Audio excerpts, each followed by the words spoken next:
Hello, Shabbat Shalom.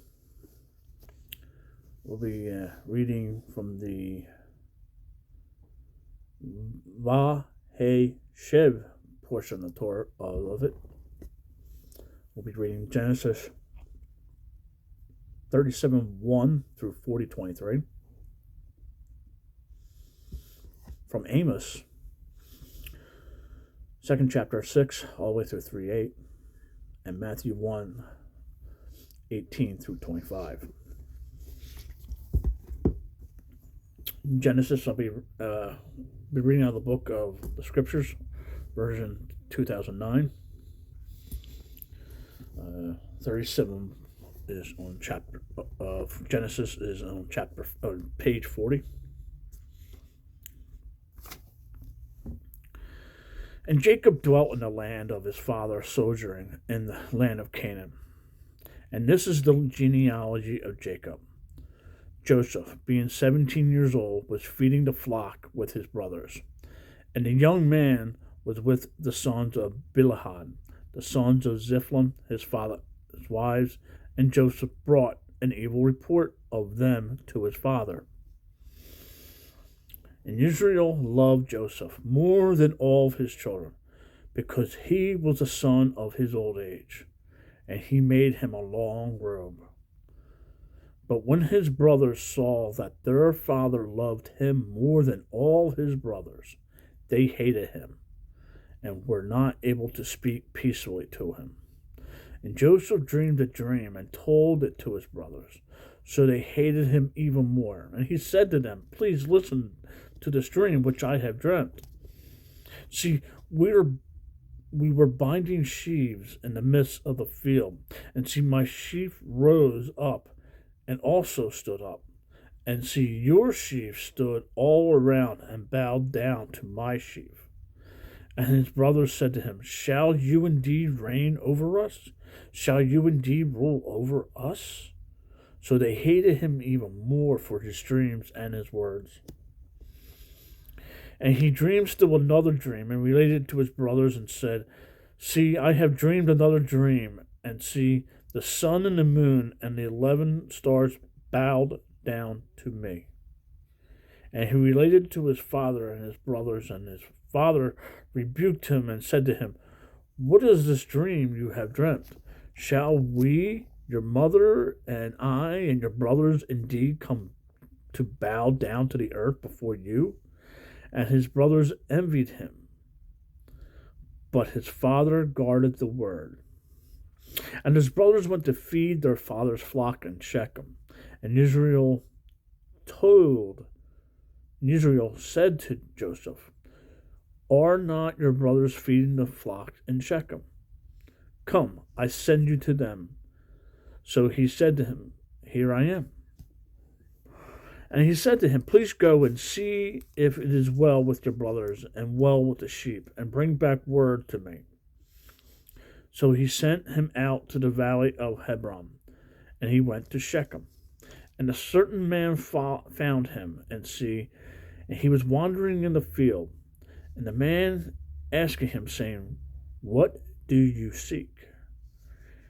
And he said, "I am seeking my brother. Please inform me where they are feeding their sheep."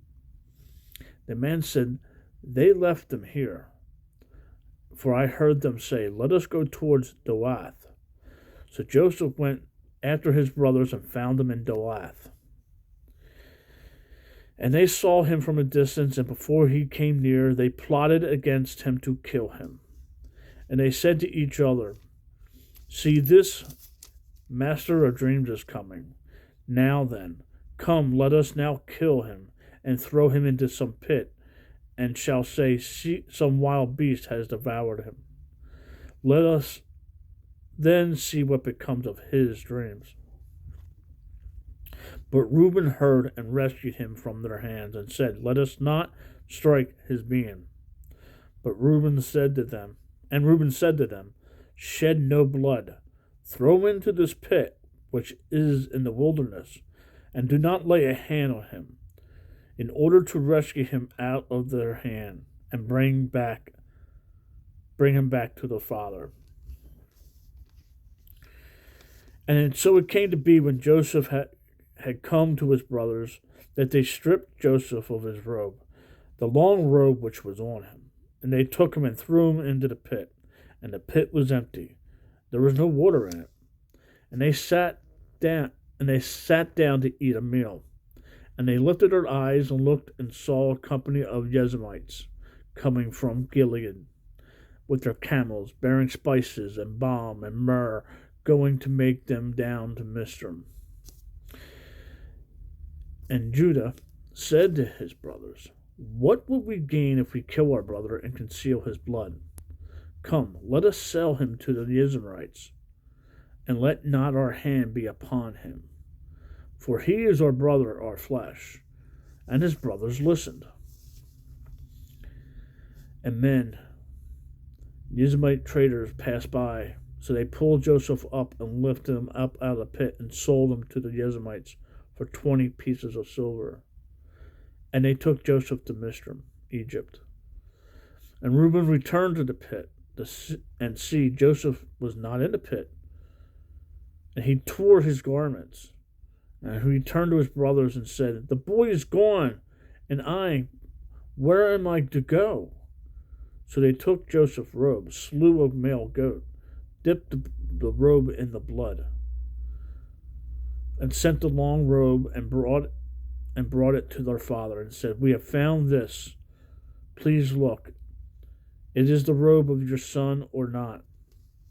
And he recognized it and said, "It is my son's robe." And the evil beast has devoured him. Joseph is torn into pieces. And Jacob tore his garments, and put sackcloth on his waist, and mourned for his son many days.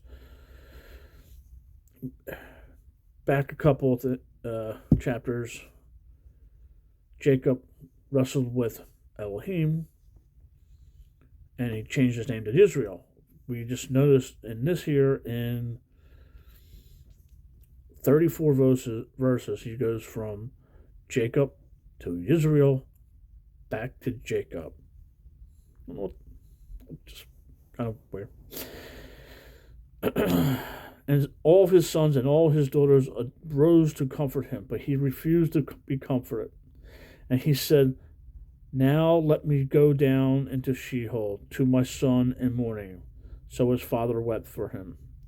And the Midianites had sold him in Mizpah to Potiphar, an officer of the Pharaoh and captain of the guard. And at that time it came to be that Judah left his brothers and turned aside to a man, an Amalekite, whose name was Haran. And Judah saw there was a daughter of the captain of Canaanite, whose name was Shula. And he took her and went into her. So she conceived and bore a son. And he called his name And she conceived again and bore a son. And she called his name Onan. And she conceived yet again and bore a son, and called his son Shelah. And he was at Kesben when she bore him. And Judah took a wife for his firstborn, and her name was Tamar. But Judah's firstborn, was evil in the eyes of Yahweh, and Yahweh took his life. And Judah said to Onan, "Go in to your brother's wife, and marry her, and raise up an heir to your brother." And Onan knew that the offspring would not be his, and it came to be, when he went in to his brother's wife, that he spilled on the ground, lest he should give an offspring to his brother. But what he did displeased Yahweh, so he took his life too. Then Judah said to Tamar, his daughter-in-law, "Remain a widow in your father's house until my son Shelah is grown." For he said, "Lest he also die as his brothers did." Tamar went and dwelt in her father's house. And after a long time, the daughter of Shua, Judah's wife, died. And Judah was comforted and went up to his sheep shearers at Timon, he and his friend Haran the Ammonite. And it was reported to Tamar, saying, See, your father-in-law is going up to Timon to shear his sheep. And she took off her widow's garments and covered herself with a veil and wrapped herself and sat at the entrance to the Ephraim, which was on the way to Timon. For she saw that Shilhan was grown, and she was not given to him as a wife. And Judah saw her and reckoned her for a whore, for she had her face covered. And when he turned aside to her by the way, and said, Please let me come in to you, for he did not know that she was his daughter-in-law. And she said, What do you give me to come into me? And he said, Let me send you a young goat from the flock. And she said, Do you give me a pledge till you send it? So he said, What pledge should I give you? And she said, Your seal and your cord and your staff, that is in your hand. And he gave them to her and went into her, and she conceived by him. And she arose and went away and removed her veil and put on the garments of her widowhood. And Judah sent the young goat by the hand of his friend the Ammonite to receive his pledge from the woman's hand, but did not find her. And he asked the men of the place, saying, Where is the cult prostitute who was beside the way of Edom? And they said, There is no cult prostitute in this place. And he returned to Judah and said, I have not found her. And the men of the place said, There is no cult prostitute in this place. And Judah said, Let her take them for herself, lest we become despised. For I sent this young goat, and you have not found her. And it came to be about 3 new moons after that Judah was informed, saying, Tamar, your daughter-in-law, has whored, and see, she has conceived by whoring. And Judah said, Bring her out, and let her be burned. When she was brought out, she sent to her father-in-law, saying, By the man to whom these belong, I am pregnant. And she said, Please examine these, are the seal and the cord and the staff. And Judah examined and said, She has been more righteous than I, because I did not give her to Shelah my son, and he never knew her again. And it came to be at that time, for giving birth, that twins were in her womb. And it came to be, when she was giving birth, that the one put out his hand, and the midwife took a scarlet thread and bound it on his hand, saying, This one came out first. And it came to be, as he drew back his hand, and see, his brother came out. And she said, How did that break through? This breach be upon you. So his name was called Peretz.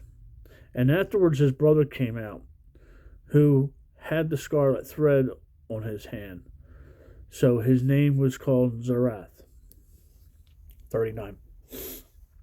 And Joseph had been taken down to Mizraim. And Potiphar, an officer of Pharaoh, captain of the guard, a Mizraite, bought him from the Israelites, who had taken him down there. And it came to be that Yahweh was with Joseph, and he became a prosperous man, and was in the house of his master, the Mizraite. Excuse me.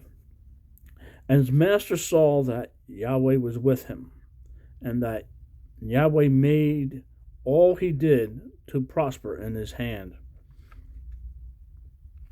So Joseph found favor in his eyes, and served him, and he appointed him over his house, and gave into his hand all that he had. And it came to be, from the time that he appointed him over his house, and all that he had, that Yahweh blessed the Mizraim house for Joseph's sake. And the blessing of Yahweh was on all that he had in the house and in the fields. And he left in Joseph's hand all that he had, and he did not know what he had except for the bread which he ate. And Joseph was handsome in form and handsome in appearance.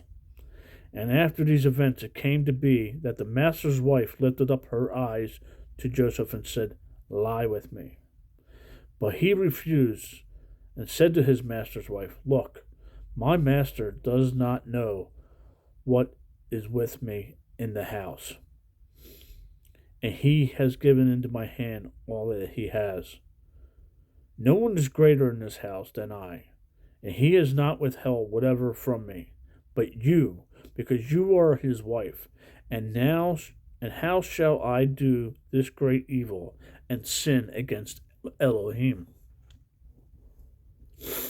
And it came to be, as she spoke to Joseph day by day, that he did not listen to her, to lie with her, to be with her. And it came to be on a certain day, when Joseph went into the house to do his work, and none of the men of the house was inside, that she caught him by his garment, saying, "Lie with me." But he left his garment in her hand, and fled and ran outside. And it came to be, when she saw that he had left his garment in her hand, and fled outside, that she called to the men of her house, and spoke to them, saying, "See, he has brought into us a Hebrew to mock us. He came in to me to lie with me, and I cried out with a loud voice." It came to be, when he heard that I lifted up my voice and cried out, that he left his garment with me, and fled and went outside. And she kept his garment with her until his master came home. And she spoke to him these same words, saying, "The Hebrew servant whom you brought to us came into me to mock me." So it came to be, as I lifted up my voice and cried out, he left his garment and with me, and he fled outside. And it came to be, when his master heard the words which his wife spoke to him, saying, "Your servant did to me according to these words," that his displeasure burned. Then Joseph's master took him and put him into the prison, a place where the sovereign's prisoners were confined. And he was in the prison. But Yahweh was with Joseph, extended loving commitment to him, and he gave him blessing in the eyes of the prison warden. And the prison warden gave into the hand of Joseph all the prisoners who were in the prison, and whatever was done there was his doing. The prison warden did not look into any point that was under Joseph's hand, because Yahweh was with him, and whatever he did, Yahweh made it prosper. 40. And after these events it came to be that the cupbearer and the baker of the sovereign of Mizraim, the Pharaoh, the sovereign of Mizraim, Egypt, and Pharaoh was wroth with his two officers, the chief cupbearer and the chief baker. So he put them in confinement in the house of the captain of the guard in the prison, the place where Joseph was a prisoner. And the captain of the guard put Joseph in charge of them, and he served them, so that they were confined for some time. Then the cupbearer and the baker of the sovereign of Mizraim, who were confined in the prison, dreamed a dream, both of them, each man's dream in one night. and each man's dream with its own interpretation. And Joseph came into the morning, and looked at them, and saw that they were sad. And he asked Pharaoh's officers, who were with you in the confinement on this master's house, saying, why do you look so sad today? And they said to him, we have dreamed a dream, and there was no one to interpret it. And Joseph said to them, Do not interpretations belong to Elohim? Relate them to me, please. So the chief cupbearer related his dream to Joseph, and said to him, See, in my dream a vine was before me, and in the vine there were 3 branches, and it was as though it budded. Its blossoms shot forth, and its clusters brought forth ripe grapes. And Pharaoh's cup was in my hand. So I took the grapes and pressed them into the Pharaoh's cup, and placed the cup in the Pharaoh's hand. And Joseph said to him, This is the interpretation of it. The 3 branches are 3 days. Yet within 3 days Pharaoh is going to lift up your head and restore you to your place. And you shall put Pharaoh's cup in his hand, according to the former ruling where you were his cupbearer. But remember me when it is well with you, and please show loving commitment to me, and mention me to Pharaoh, and get me out of this house. For truly I was stolen away from the land of the Hebrews, and also I have done naught that they should put me into the dungeon. And the chief baker saw that the interpretation was good, and he said to Joseph, I also was in my dream, and saw 3 white baskets were on my head, and in the utmost baskets of all kinds of baked goods for Pharaoh, and the birds ate them out of the basket of my head. And Joseph answered and said, This is the interpretation. The 3 baskets are 3 days. Yet within 3 days Pharaoh is going to lift off your head from you and hang you on a tree, and the birds shall eat your flesh from you. Well, that's not good. And on the 3rd day, Pharaoh's birthday, it came to be, he made a feast for all of his servants, and he lifted up the head of the chief cupbearer and of the chief baker among his servants. And he restored the chief cupbearer to his post as cupbearer again, and placed the cup in Pharaoh's hand. But he hanged the chief baker, as Joseph had interpreted to them. And the chief cupbearer did not remember Joseph, but forgot him. Dude, really? We weren't supposed to read all that. Oh, yeah, we did. Okay. On to Amos. Man. It's like, yo, man. Remember me. When you get there, remember me. Okay. We're in Amos 2. We'll read chapter 2, 6, all the way through 3:8. That's on 6:11 in the scriptures. Thus said Yahweh, for 3 transgressions of Israel, and for 4 I do not turn it back, because they sell the righteous for silver, and the poor for a pair of sandals, who crush the head of the poor ones in the dust of the earth, and turn aside the way of the meek.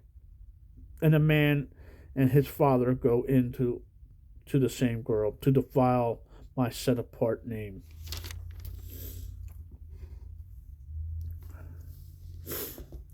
And they lie down by every slaughter place on garments taken in pledge, and in the house of their mighty one they drink the wine of those who have been fined.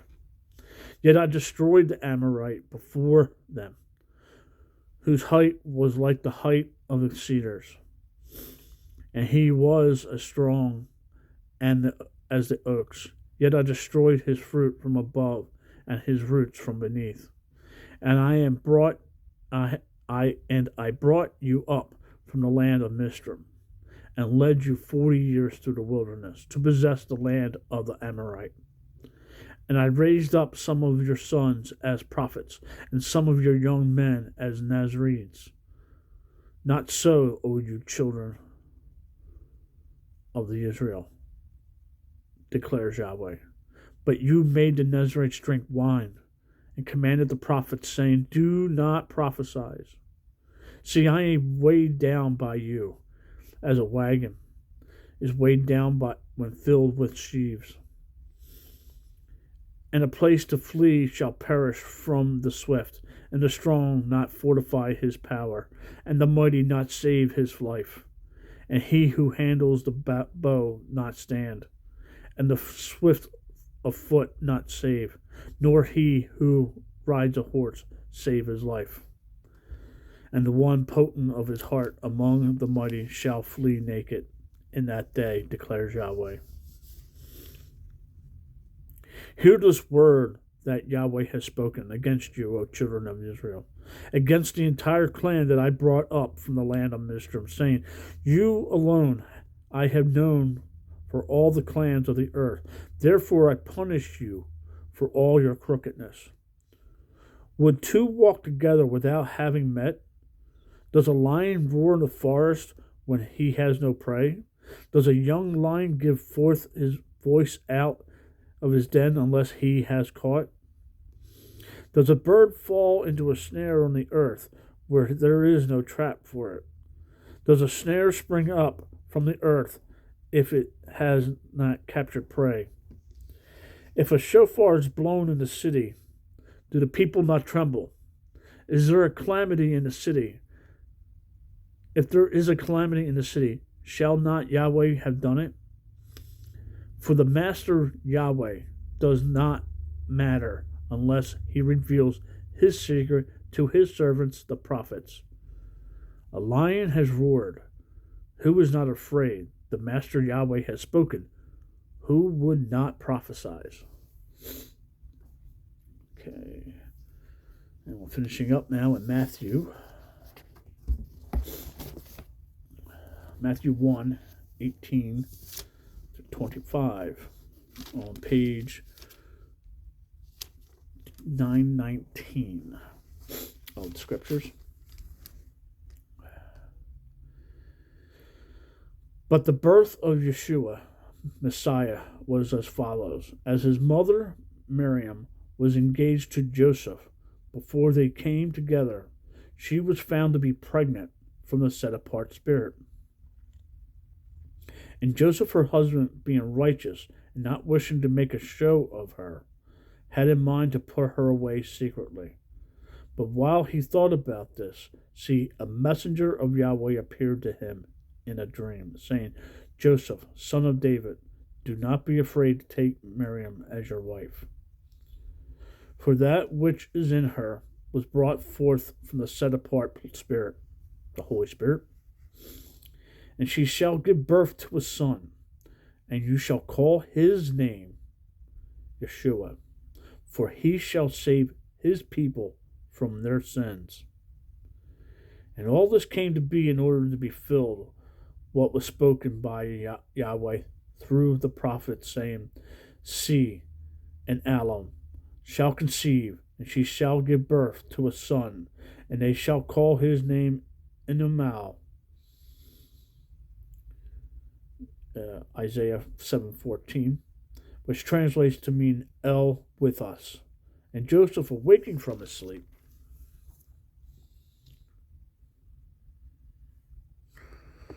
did as the messenger of Yahweh commanded, and took his wife, but knew her not until she gave birth to her son, the firstborn, and he called his name Yeshua.